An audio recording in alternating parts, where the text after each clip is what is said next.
কোন বিষয় নিয়ে ভিডিও বানালে ইউটিউব বা ফেসবুকে দ্রুত ভিডিও ভাইরাল হবে সেই বিষয়টা আজকে বলে দিলাম। পুরো ভিডিওটি না টেনে দেখুন, তাহলে জানতে পারবেন। আমরা অনেকেই ভিডিও আপলোড করি সোশ্যাল মিডিয়ায়। আমাদের অনেকের অ্যাকাউন্ট আছে যারা আমরা ভিডিও কন্টেন্ট ক্রিয়েটর, ফেসবুক বা ইউটিউব বা অন্য সোশ্যাল মিডিয়া, টিকটক, ইনস্টাগ্রাম আছে, কিন্তু আমরা জানি না আসলে কোন বিষয়টা নিয়ে কাজ করলে খুব দ্রুত ভিডিও ভাইরাল করা যায়। এটা না জেনে আমরা দীর্ঘদিন ধরে বিভিন্ন ধরনের ভিডিও আপলোড করি, যখন যেটা মনে চায় তখন সেটা আপলোড করতেছি, কিন্তু এতে আসলে খুব একটা লাভবান হওয়া যায় না। কারণ আপনি যখন কখনো দিচ্ছেন গানের ভিডিও, কখনো দিচ্ছেন আপনি ওয়াজ মাহফিল বা আবার কখনো দিচ্ছেন ছড়া গান, কবিতা, এগুলো দিলে আসলে এরকম, বা কখনো দিচ্ছেন আপনার ব্লগ ভিডিও, এরকম কোনো সিকোয়েন্স নাই, কোনো মিল নাই, একটার সাথে আরেকটার কোনো মিল নাই। এগুলো আসলে ভিডিও দিলে, এভাবে ভিডিও চাললে খুব একটা লাভবান হওয়া যায় না। এই ভিডিওগুলো দর্শক বোঝে না যে আসলে আপনার চ্যানেলে কোন ধরনের ভিডিও দেখানো হয়। আপনি কি ব্লগ ভিডিও নিয়ে কাজ করেন, নাকি আপনি টেকনোলজি নিয়ে কাজ করেন, নাকি আপনি রান্নাবান্না রেসিপি সংক্রান্ত, নাকি ট্রাভেল, নাকি আদার্স অন্য কিছু।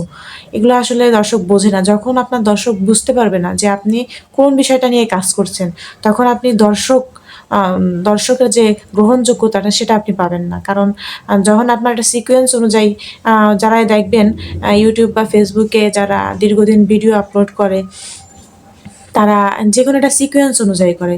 হয় ব্লগ ভিডিও করলে শুধু ব্লগ ভিডিওই দিয়ে যাচ্ছে। আবার যারা রেসিপি সংক্রান্ত রান্নাবান্নার ভিডিও করে, তারা শুধু রান্নাবান্না দিচ্ছে। আবার যারা ট্রাভেল, তারা শুধু ট্রাভেল দিচ্ছে। আবার যারা ওয়াজ বা ইসলামিক ভিডিও তৈরি করছে, তারা শুধু এই ধরনের দিচ্ছে। আবার যারা কার্টুন ভিডিও তৈরি করছে, তারা শুধু কার্টুন দিচ্ছে।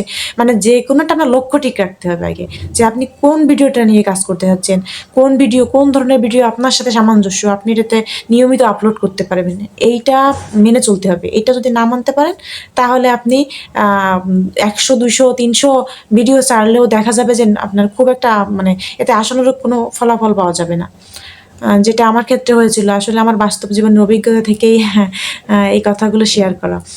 আমি বুঝতে পারছি যে আমার কোথায় ভুল হয়েছে, কোন কাজগুলো আমার করা ঠিক হয়নি। আমি এজন্য চাই যে আর কেউ যাতে আমার মতো এরকম দীর্ঘ সময় ইউটিউব বা ফেসবুকে কাজ করে, তারা একটা ভালো ফলাফল পাবে না, বা কষ্ট করবে কিন্তু দিন শেষে আশাহত হবে, এরকম হোক আমি সেটা চাই না। এজন্য আমি এই ভিডিওটা আপনাদের উদ্দেশ্যে তৈরি করা। আমার ভুল থেকে, আমার জীবনের যে ভুলগুলো ছিল, সেই ভুলগুলো থেকে শিক্ষা নিয়ে আমি আসলে আপনাদের সাথে এই কথাগুলো শেয়ার করতেছি। আপনারা যদি চান যে আপনার ভিডিওটা খুব দ্রুত ভাইরাল করবেন, তাহলে আপনি অবশ্যই ভাইরাল ভিডিও নিয়ে কাজ করতে হবে আপনাকে। আপনার ভাইরাল ভিডিও নিয়ে কাজ করলে যে কোনো টপিক উপর দেখবেন প্রতিনিয়ত এই সপ্তাহে যে কোনো একটা টপিকের উপর ভাইরাল আছে, সেই ভাইরাল ভিডিও নিয়ে আপনি কাজ করতে পারেন। আপনি একজন নিউজ প্রেজেন্টার হিসেবে আপনি নিউজ পড়তে পারেন, এটাও আপনি করতে পারেন।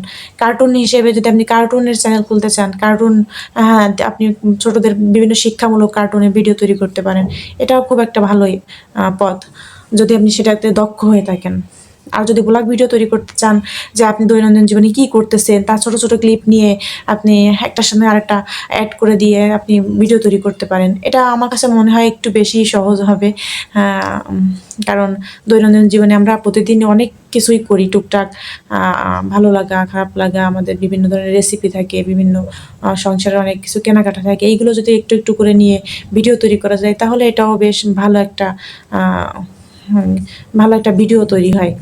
আপনি এটা নিয়েও কাজ করতে পারেন। এখন কোনটা লক্ষ্য, সেই লক্ষ্যর আগে ঠিক রাখতে হবে। তবে আমি যতটুকু বুঝি যে একজন নতুন কন্টেন্ট ক্রিয়েটর, সে যদি দ্রুত সময়ের মধ্যেই ভাইরাল হতে চায় বা দ্রুত সময়ে তার ভিডিওটাকে র্যাঙ্কে নিয়ে আসতে চায়, তাহলে অবশ্যই তাকে ভাইরাল টপিক নিয়ে কাজ করতে হবে। ভাইরাল টপিক যেমন কিছুদিন আগে ছিল আঁখি আক্তার, তারপর এই যে আহাদ, তিশা, এইসব এদের ভিডিও। আপনি যদি এটা যখন ভাইরাল ছিল, খুব সোশ্যাল মিডিয়ায় ঢুকলে, আপনি ইউটিউবে যান, ফেসবুকে যান, যেখানেই যান না কেন, দেখবেন যে এই প্রসঙ্গ নিয়ে কেউ না কেউ ভিডিও করতেছে। দেখবেন ওই ভিডিওগুলো বেশি বেশি ভিউ হচ্ছে, মানুষ ওটার প্রতি আগ্রহ তখন দেখাচ্ছে। যে ভাইরাল টপিক, সবার একটা কৌতূহল থাকে। আবার অনেক সময় হয় যে না মানে কন্টেন্ট ক্রিয়েটারের বাইরেও অনেক ঘটনা ঘটে, দুর্ঘটনা হোক বা ভালো কিছু হোক, যেটা আলোচনায় থাকবে, মানুষের আলোচনার কেন্দ্রবিন্দু যেটা থাকবে, ওই বিষয়টা নিয়ে যদি আপনি ভিডিও তৈরি করেন একটা চ্যানেল খুলে, তাহলে আপনার ওই চ্যানেলটা খুব দ্রুততম সময়ের ভেতর র্যাঙ্ক করবে, বা দ্রুততম সময়ের ভিতর আপনার আশা করা যায় ফলোয়ার বা ওয়াচ টাইম বা ভিডিও খুব দ্রুতই ভাইরাল হয়ে যাবে ইনশাল্লাহ। আর এটা নিয়ে যারা ভাইরাল ভিডিও নিয়ে কাজ করতে চান, তারা সবসময় দেখা যাবে যেন একটা ভাইরাল টপিকের উপর ভিডিও তৈরি করবেন। তাহলে আপনার যদি ফেস না দেখাতে চান, তাহলে এটাও খুব একটা ভালো মাধ্যম। আমি যেমন আগে ফেস দেখিয়ে কখনো ভিডিও তৈরি করিনি। আমি নতুন যে ইউটিউব চ্যানেলটা খুলেছি, আমার এইখানেই শুধুমাত্র ফেস আপলোড করেই ভিডিও তৈরি করি, আগে কখনোই করিনি। কিন্তু যদি চান যে আমি ফেস দেখাবো না, তাহলে আপনি ভাইরাল ভিডিও নিয়ে কাজ করতে পারেন।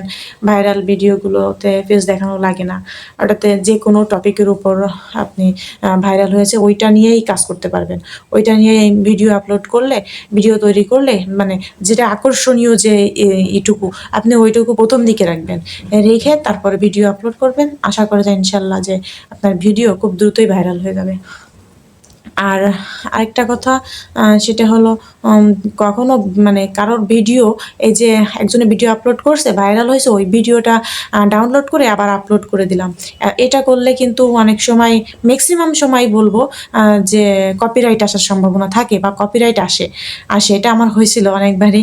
আমি তখন বুঝতাম না, আমি মনে করতাম যে আমার এত ভিডিও ছাড়তেছি, এত কিছু আপলোড করি, তারপরও কেন হয় না, ভাইরাল হয় না। তখন আমি যে দেখতাম যে ভিডিওটা মানুষের বেশি ভাইরাল হয়েছে, ওই ভিডিওটাই আমি পরবর্তীতে ডাউনলোড করে আপলোড করতাম। অনেক সময় অনেকবার আমার কপিরাইট এসেছে, আমার আর্নিং এসেছে আমার পেজে। তেমন কোনো আয় হয়নি, কিন্তু কপিরাইট এসে যেত। তখন তো বুঝতে পারতাম না যে কপিরাইট চেক করার অপশন ছিল না আগে। কিন্তু যদি এই কারোর ভিডিও এরকম কাট করে এনে ডাউনলোড করে সেই ভিডিও আপনি করেন, তাহলে এটাতে কিন্তু কপিরাইট আসবে, এটাতে বিষয়ে সচেতন থাকবেন। তবে যদি কারোর সমালোচনা বা আলোচনা বা সমালোচনা যাই হোক, এগুলো যদি করতে চান, তাহলে আপনি একটা কাজ করতে পারেন যে ওই ভিডিওটার সামান্য একটু অংশ, যেমন 1-2 সেকেন্ড বা 3 সেকেন্ড সর্বোচ্চ নেওয়া যেতে পারে, এর বেশি কোনো অবস্থায় নেওয়া যাবে না, ওইটুকু দেখাতে পারেন। যে ছোট করে সাইডে একটু দেখালেন, 3 সেকেন্ডের মতন দেখালেন যে এই দেখেন এই কী করতেছে, বা এটা কি, বা যে কোনো ফানি ভিডিও যদি তৈরি করতে চান, তাহলে এরকম করে যদি করেন, তাহলে দেখা যাবে যে 2-3 সেকেন্ডে হয়তো কপিরাইট নাও আসতে পারে। তবে আমি শিওর না, এটা আপনারা আরেকটু জেনে নেবেন যে কপিরাইট আসা না আসার এই সুবিধা অসুবিধাগুলো। তাহলে আপনাদের শুধু এইটুকু বলতে চাই, যারা ভাইরাল ভিডিও নিয়ে কাজ করবেন, তাদের পেজ বা চ্যানেল দ্রুতই ইনশাল্লাহ র্যাঙ্কে যাবে, এবং দ্রুতই আপনারা ভিউ, ফলোয়ার, সাবস্ক্রাইবার সব কিছু আপনাদের খুব দ্রুত হয়ে যাবে ইনশাল্লাহ। তাই আর দেরি না করে ভাইরাল ভিডিও নিয়ে কাজ করেন। ভাইরাল ভিডিও নিয়ে কাজ করলে আপনার স্বপ্ন পূরণ হবে ইনশাল্লাহ। এতটুকু বলতে পারি আমার দীর্ঘ অভিজ্ঞতা থেকে। আপনাদের কাছে এইটুকু শেয়ার করলাম, আমার অভিজ্ঞতা থেকে আমি শেয়ার করছি। আমি কোনো বানিয়ে গল্প বা কোনো কিছু রং মাখিয়ে ভিউ কামানোর জন্য এসব না। আমি শিখেছি, আমি যেটুকু বুঝেছি ঠিক ততটুকুই আপনাদের সামনে শেয়ার করলাম। ভালো থাকবেন সবাই, আবার দেখা হবে অন্য কোনো ভিডিওতে। আজ এ পর্যন্তই, আল্লাহ হাফেজ।